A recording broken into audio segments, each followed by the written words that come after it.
Assalamualaikum warahmatullahi wabarakatuh. Apa kabar kalian? Semoga kalian baik-baik saja dan tetap diberikan kesehatan oleh Allah Subhanahu wa taala. Bantu channel kami dengan cara subscribe dan tekan tombol lonceng kalian. Terima kasih. Semoga kisah ini bermanfaat. Takut istri, anak durhaka biarkan ibunya kelaparan. 9 tahun berlalu keduanya syok lihat ini.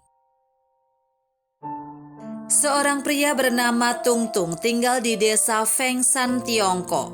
Tung dikenal sebagai anak durhaka setelah mengabaikan keluarga kandungnya.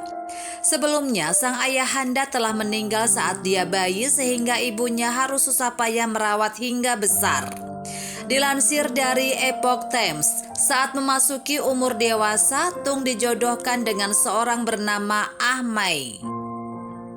Awalnya Ah Mai menolak, tapi daripada tidak mendapatkan jodoh ditambah lagi usianya yang sudah cukup tua untuk ukuran seorang gadis di desa. Ah Mai lebih tua 6 tahun dari Tung Tung. Akhirnya mau menikah dengan Tung Tung. Setelah menikah dengan Tung Tung, tampak jelas Ah Mai tidak suka dengan ibu mertuanya. Dia selalu mengatai ibu mertuanya hanya numpang makan dengan kata-kata ketus. Menyuruh Tung Tung suaminya bekerja mencari uang. Kalau tidak bisa mendapatkan uang, dia akan pergi dari rumah dan tidak mau punya anak-anak dari Tung Tung. Mendengar kata-kata menantunya dan demi kebahagiaan anak serta keturunannya, ibu Tung Tung pun memutuskan pergi dari rumah itu agar anak dan menantunya itu bisa hidup tenang. Tung Tung adalah anak yang lemah sejak kecil. Dia pun takut dengan istrinya yang galak.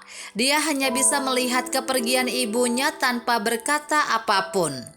Ibunya berjalan sepanjang malam itu tak tentu arahnya. Paginya baru sampai di kota kabupaten. Nyonya Liu, ibunya Tung Tung tidak punya kenalan atau kerabat di daerah yang asing ini. Dia juga tidak tahu mau kemana lagi. Sambil berjalan dia tiba di kolong jembatan dan menjadikan tempat itu sebagai tempat tinggal. Saat lapar, dia terpaksa memungut sisa makanan yang dibuang orang atau mengambil pakaian bekas yang dibuang orang ketika pakaiannya sudah robek. Hingga akhirnya dia pun memulung sebagai mata pencahariannya. Saat musim panas, Nyonya Liu bisa tinggal di sembarang tempat. Tapi saat musim dingin, apalagi turun salju, cuacanya menjadi dingin. Nyonya Liu terpaksa berlindung di bawah kolong jembatan dengan badan menggigil kedinginan. Beberapa kali dia hampir mati membeku saking dinginnya. Beruntung kebetulan ada orang yang lewat dan menghubungi panggilan darurat 120. Setelah diselamatkan petugas dari Departemen Bantuan Darurat tersebut, kemudian dibawa ke dinas sosial setempat dan menempatkannya di jawatan tersebut. Ketika ditanya alamat rumahnya dan bermaksud mengantarnya pulang, malamnya Nyonya Liu diam-diam meninggalkan pos itu, kembali ke kolong jembatan tempatnya berlindung. Bagaimanapun juga dia tidak mau pulang ke rumahnya lagi. Setelah fajar, Nyonya Liu merasa tidak bisa lagi menetap di kota kabupaten ini. Kemudian dia memutuskan pindah ke kota yang lebih jauh. Selama hidupnya, Nyonya Liu selalu tinggal di desa, tidak pernah bepergian jauh. Tapi dia merasa sudah menunaikan tanggung jawabnya setelah anaknya menikah. Dan tidak ada yang perlu dikhawatirkan lagi sejak itu. Nyonya Liu pun memanfaatkan kesempatan ini untuk melihat-lihat dunia luar. Di mana langkah kakinya berjalan, disitulah dia berpijak, sampai tak sanggup berjalan lagi dan menunggu Tuhan memanggilnya. Suatu hari, Nyonya Liu akhirnya tiba di ibu kota provinsi. Dia tampak bingung melihat banyaknya kendaraan yang lalu lalang. Dia tidak tahu harus kemana, hanya mengikuti kemana langkah kakinya dan berhenti di sebuah jembatan istirahat. Di jalan, dia melihat seorang kakek yang mendorong sebuah sepeda sambil menjajakan ubi bakar. Dia heran ubi jalar di desanya biasanya untuk pakan ternak, tapi tak disangka di kota bisa dijual. Nyonya Liu menghampiri kakek penjual ubi itu dan bertanya, "Pak, ubi jalar ini bisa dijual ya?" Pak tua itu memandang sejenak Nyonya Liu. Melihat pakaiannya yang compang-camping, dia pun bisa menduga Nyonya Liu seorang wanita gelandangan. Kalau bukan karena miskin, pasti diusir anak menantunya. Ya, kalau kamu tidak mau mati kelaparan, lebih baik jualan sepertiku. Lebih baik mengerjakan sesuatu daripada tidak sama sekali. Janganlah mengemis, itu tidak baik bagi kesehatan, kata Pak tua itu.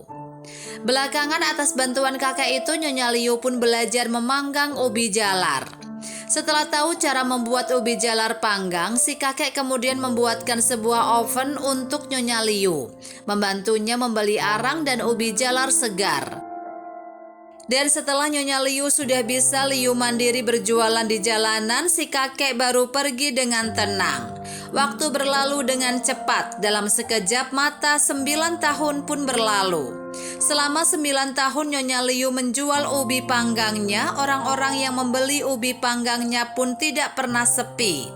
9 tahun yang lalu Nyonya Liu meninggalkan desanya. Tahun kedua, anak dan menantunya melahirkan seorang anak yang kini berusia 8 tahun.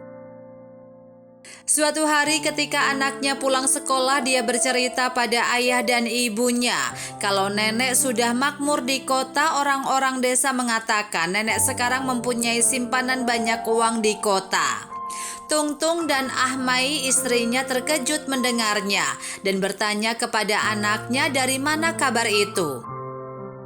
Anaknya pun bercerita kalau dia mendengar semua itu dari kepala desa yang baru kembali dari pertemuannya di ibu kota provinsi.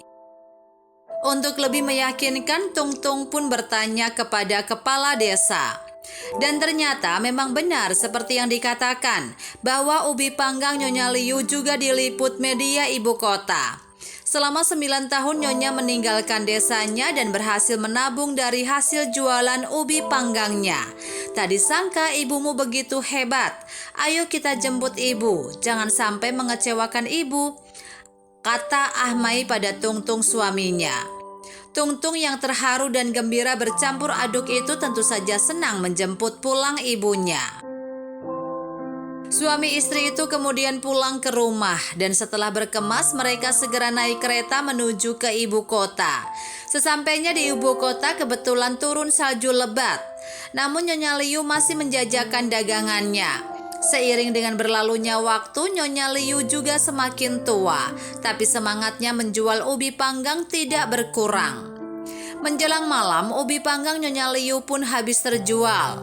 Dari balik dinding kaca, orang-orang masih bisa melihat Nyonya Liu di gerobak dagangannya. Tapi tiba-tiba mereka melihat Nyonya Liu tersungkur di bawah gerobaknya, sepertinya tertidur. Beberapa orang merasa ada sesuatu yang tidak beres, lalu bergegas menghubungi nomor telepon darurat 120.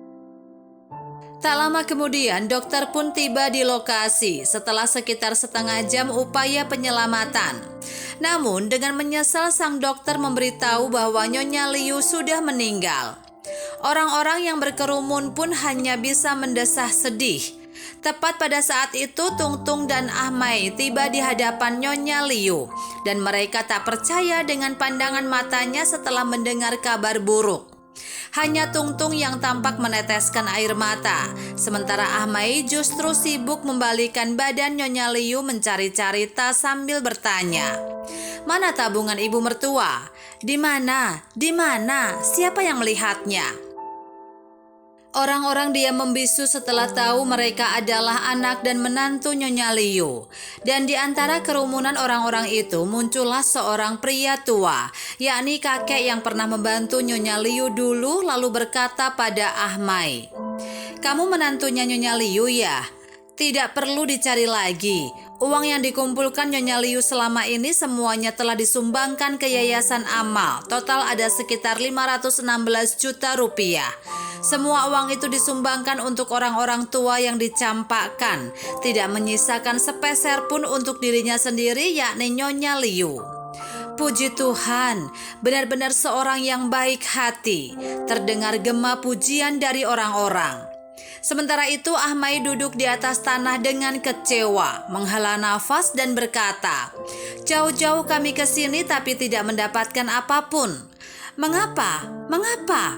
Mengapa tidak menyisakan sepeser pun untuk kami?